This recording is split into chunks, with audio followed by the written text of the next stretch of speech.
Bagaimana kabarnya hari ini Ananda? Alhamdulillah luar biasa, tetap semangat, Allahu Akbar. Yes. Oke Ananda, sebelum pembelajaran dimulai, Ibu meminta kepada ketua kelas untuk membaca doa terlebih dahulu dan membaca Al-Quran surat Al-Ikhlas. Ista'in. Iqra basmalah. Bismillahirrahmanirrahim. Dilanjutkan dengan membaca Quran surat Al-Ikhlas. A'udzu billahi minasyaitonir rajim. Bismillahirrahmanirrahim.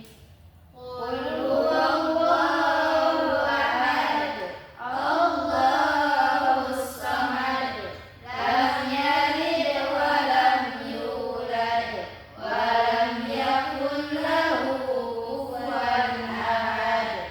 Shadaqallahul azim. Baik, terima kasih Ibu ucapkan kepada ketua kelas. Untuk pertama Ibu akan mengecek kehadiran Ananda terlebih dahulu. Sri Atika, Hadir, Bu. Ana Sri Tilawah, Hadir, Bu.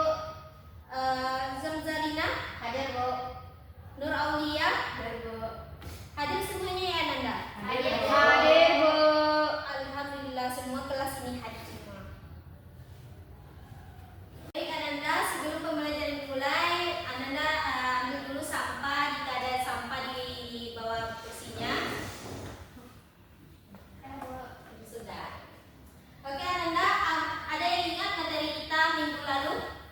Hadas, Bu. Hadas. Apa aja macam hadas itu?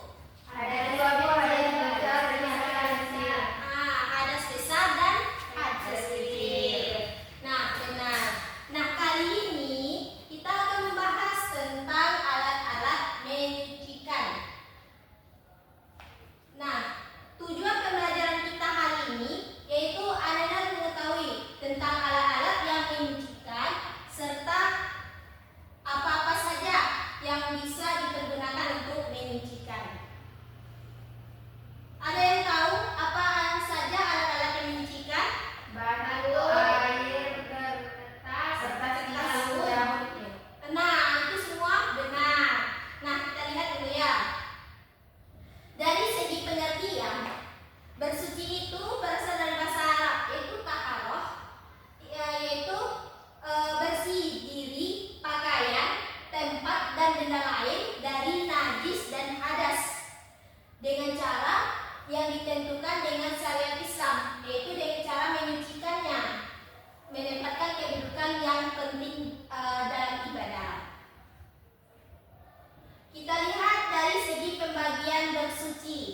Bersuci ini terbagi menjadi dua. Yang pertama yaitu bersuci lahiriah, yang kedua batiniah. Lahiriah ini ada yang tahu?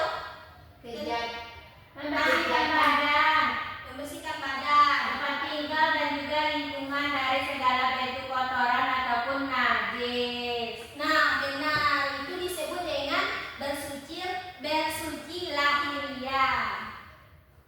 Nah, bersuci lahiriah ini terbagi menjadi dua.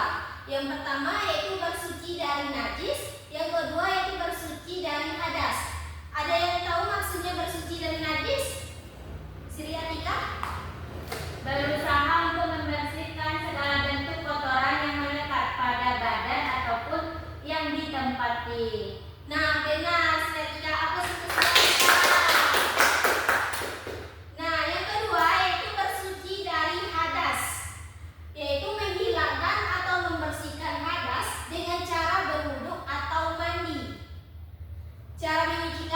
disesuaikan dengan jenis hadas yang akan dibersihkan. Yang kedua tadi yaitu bersuci batinia. Ada yang tahu tentang bersuci batinia? Zamzalina. Bersuci batinnya adalah membersihkan jiwa dari kotoran batin berupa dosa dan perbuatan maksiat seperti syirik, takabur, hasud, dendam, nifaq, dan riya, Bu. Nah, benar. Apa Zamzalina? Nah, cara menyucikan bersuci batinia ini yaitu membersihkan sifat-sifat yang dibilang oleh Zamzalina tadi, atau dengan bertobat kepada Allah, berjanji tidak akan mengulangi perbuatan tersebut, serta mengikuti dengan cara dengan melakukan perilaku terpuji. Nah, dasar hukum bersuci. Ada yang mau membacakan?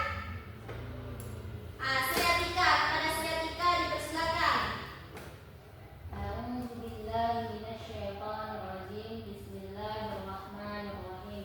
Innallaha yuhibbut tawwabina wa yuhibbul mutatahhirin. Yang artinya sungguh Allah menyukai orang-orang yang bertobat dan menyukai orang yang mensucikan diri. Quran surah Al-Baqarah ayat 222. Nah, benar ya Nanda. Dasar hukum bersuci ini dijelaskan di dalam Quran surah Al-Baqarah ayat 222. Yaitu Allah itu menyukai orang yang bertobat dan menyukai orang yang menyucikan dirinya. Bu, permisi ke kamar mandi, Bu. Boleh nak. Nah, selanjutnya ada kedudukan air dalam bersuci. Yang pertama, air itu sebagai alat bersuci. Yang kedua, air itu ditinjau dari segi pembagiannya. Suci dan menyucikan. Apa saja itu air yang dikatakan suci dan menyucikan, Ananda? Aulia? Air hujan, air mata air, air laut, air sungai, air sumur, air es, air salju, dan air embun, Bu. Nah, benar Aulia. Apa sih Aulia? Itulah disebut dari air yang suci dan menyucikan. Nah, yang ketiga yaitu air suci tapi tidak menyucikan. Ada yang tahu? Kepada Sri Atika? Kopi, Bu, air kopi. Nah, benar, air kopi. Air kopi itu halal, suci, tapi tidak bisa menyucikan. Yang keempat ada air mutanajis, yaitu air yang terkena najis yang tidak bisa untuk menyucikan.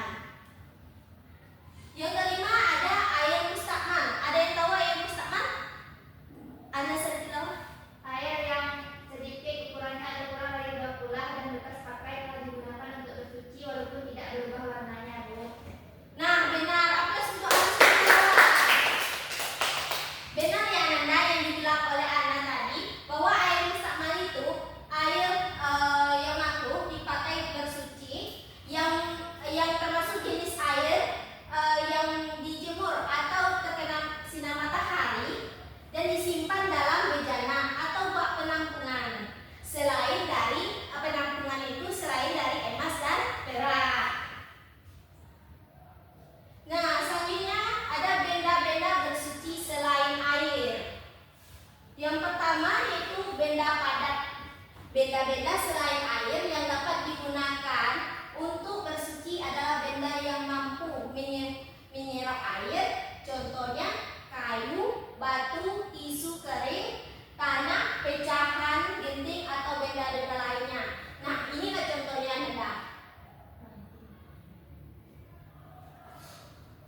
ekosistemnya. Nah, benar.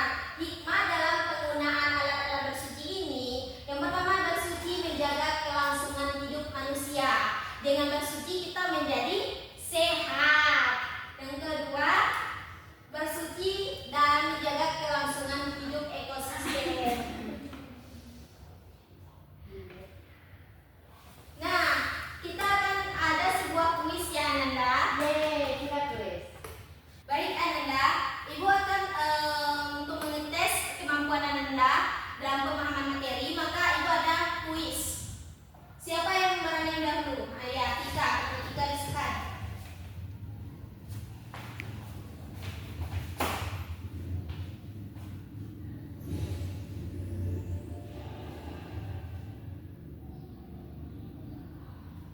Udah masuk air mutlak. Salah. Air mutlak itu air laut. Iya, Bu. Tidak apa-apa Anda. Boleh satu kali lagi. Nah, kita Zamzarina, kita ada Zamzarina misalkan.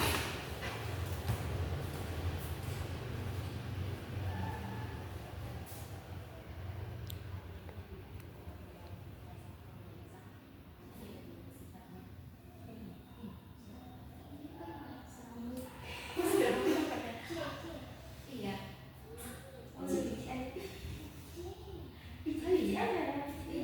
Iya.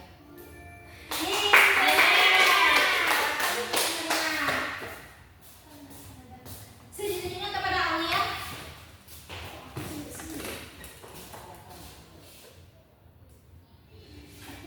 Salah. Apa itu Aulia? Ya, sempurna. Iya. Nah, Ibu telah melihat pemahaman Ananda tentang alat-alat yang menyucikan ini cukup bagus. Nah, kali ini Ibu akan menutup pembelajaran kita hari ini karena waktu. Nah, baik Ananda, itulah pembelajaran kita pada siang hari ini. Siapa yang mau menyimpulkan pembelajaran kita pada siang hari ini? Kepada Aulia dipersilakan. Alat-alat bersuci itu ada batu, air, kertas, dan ranting, Bu, dan air mut. Ada yang namanya air mutmat, yaitu air yang murni yang belum bercampur